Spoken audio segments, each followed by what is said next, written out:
Halo guys, assalamualaikum warahmatullahi wabarakatuh. Kembali lagi di Kata Station. Apa kabar kalian semua? Semoga baik-baik saja dan semoga kita dan keluarga kita bisa terhindar dan terselamatkan dari wabah virus corona yang sekarang lagi melanda.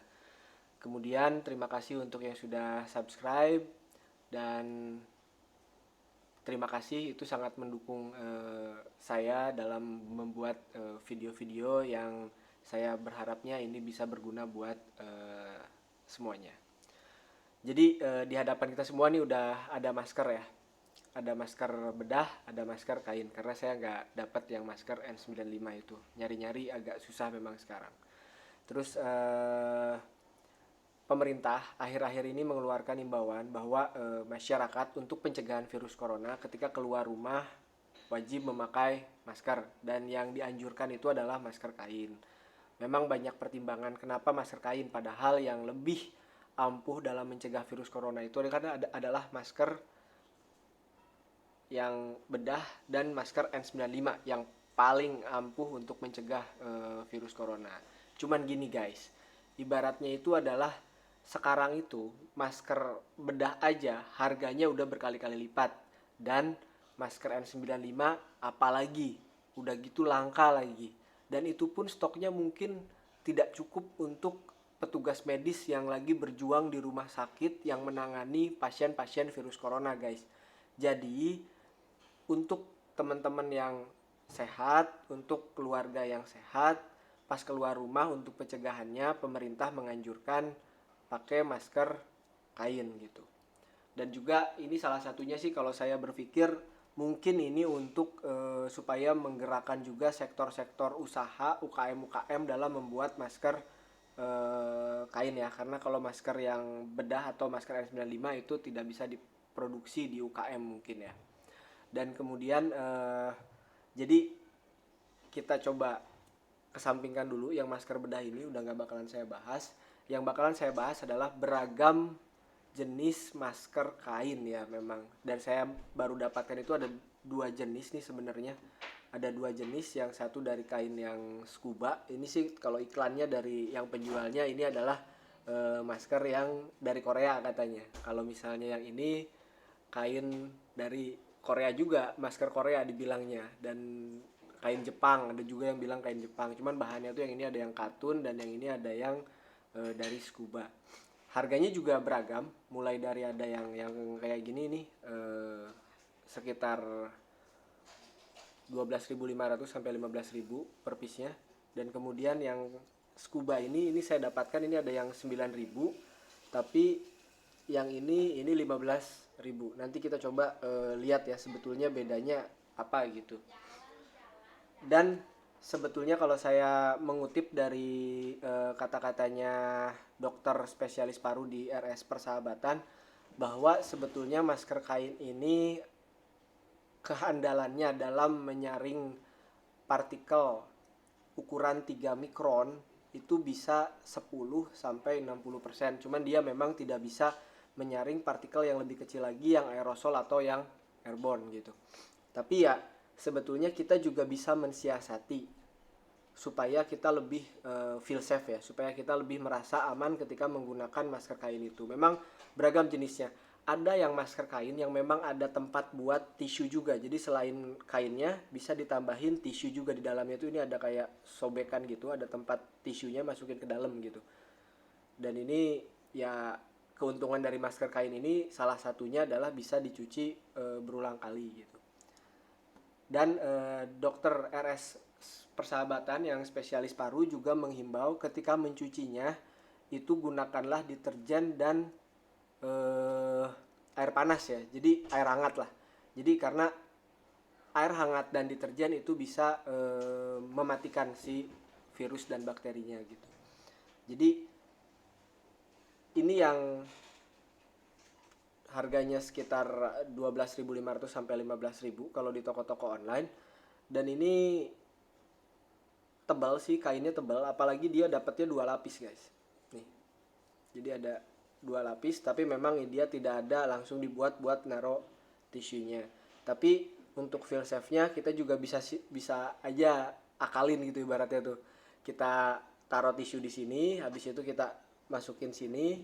Nah, kita makainya double. Cuman memang nanti agak nggak nyaman juga dalam bernafas. Cuman sih kalau masker kain sih nggak terlalu ini ya. Jadi kalau buat nafas sih masih enak-enak aja sebenarnya sih. Oke, ini yang 12.000 sampai 15.000. Bahannya tuh semacam kain katun apa-apa gitu ini. Cuman tebel sih dan emang ada 2 lapis ya. Oke. Kemudian ini yang harganya eh, sekitar 9.000. Jadi saya kenapa jadinya agak banyak karena harganya 9.000. Kemudian ini memang katanya sih bahannya scuba gitu. Tapi saya ngerasa agak sedikit tipis ya kalau misalnya kita pengen feel safe, kita bisa menggabungkannya. Jadi kita bisa pakai dua gitu. Nah, ini bisa kita buka seperti ini dan kita gabungkan gitu. Jadi ketika menggunakannya kita gabungkan dua gini. Nah, kita pakai ke kita gitu. Jadi ini mungkin untuk feel safe. Bisa ditambahin juga tisu di tengah-tengahnya untuk lebih feel safe lagi ya. Terus habis itu ini bahannya sih kalau saya lihat secara sekilas gitu ya.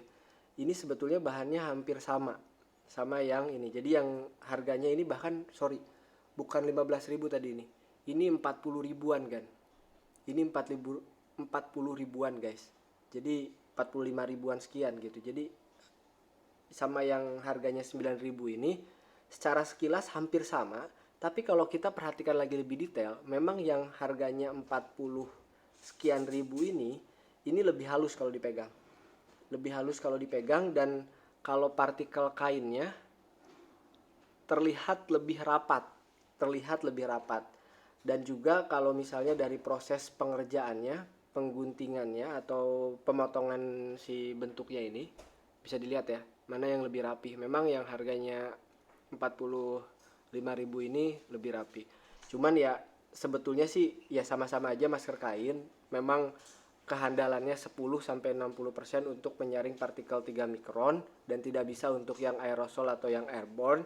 Namun ini bisa kita gabungkan jadi dua seperti yang kata saya tadi itu, terus ditambahin tisu lagi supaya kita merasa aman atau merasa feel safe ya, merasa aman. Karena kan gini ibaratnya tuh, ketika kita merasa udah mencegah gitu, udah mengamankan diri gitu, itu biasanya mensugestikan kita juga untuk tetap sehat ibaratnya kayak gitu. Ini untuk kita merasa feel safe dulu at least, dan ini bagian dari usaha kita gitu. Dan mari kita menggunakan masker kain karena tadi masker N95 dan masker bedah mendingan udahlah itu biar untuk petugas-petugas medis guys.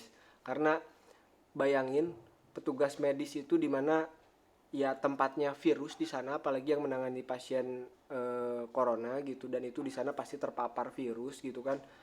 Udaranya juga di sana kan jadinya tuh virusnya ya masih bisa airborne dan aerosol gitu kalau yang di rumah sakit gitu kan. Jadi biarkanlah yang N95 dan masker bedah itu untuk memenuhi stok APD para petugas medis gitu guys. Jadi kalau misalnya untuk yang di rumah, untuk masyarakat pada umumnya, mendingan ayo kita pakai masker kain untuk pencegahan dan untuk menggerakkan juga sektor usaha UKM. Kalau misalnya supaya lebih aman lagi, bisa kita tambahkan tisu di tengah-tengahnya, kita gabung jadi dua, misalnya kita bagi dua gitu kan, kita masukin jadi dua terus tambahin tisu supaya kita bisa merasa lebih aman. Dan untuk mencucinya tadi saya udah jelaskan. Terus kalau misalnya udah dicuci berkali-kali, biasanya nih guys, biasanya itu agak melar sedikit si karet-karetnya ini. Agak melar si karet-karetnya ketika dipakai ini bakalan longgar jadinya karena melar gitu kan. Untuk mensiasatinya ini bisa diatur sebenarnya, teman-teman bisa ikat di bagian telinganya ini. Entah pakai klip atau pakai karet ya. Bisa diikat terus dipakein lagi sehingga nanti jadi lebih kecil lagi dan ngepres lagi ketika dipakai gitu. Jadi ya itu untuk mensiasati beberapa hal untuk mensiasati pemakaian dari masker kain ini. Dan jangan lupa ketika selesai dipakai langsung dicuci dengan deterjen dan air hangat. Mungkin itu sih yang bisa saya sharing pada kesempatan kali ini. Mudah-mudahan berguna dan semoga wabah corona ini cepat berlalu dan semoga kita semuanya tetap sehat. Indonesia bersatu, Indonesia bangkit. Oke guys, sekian. Wassalamualaikum warahmatullahi wabarakatuh.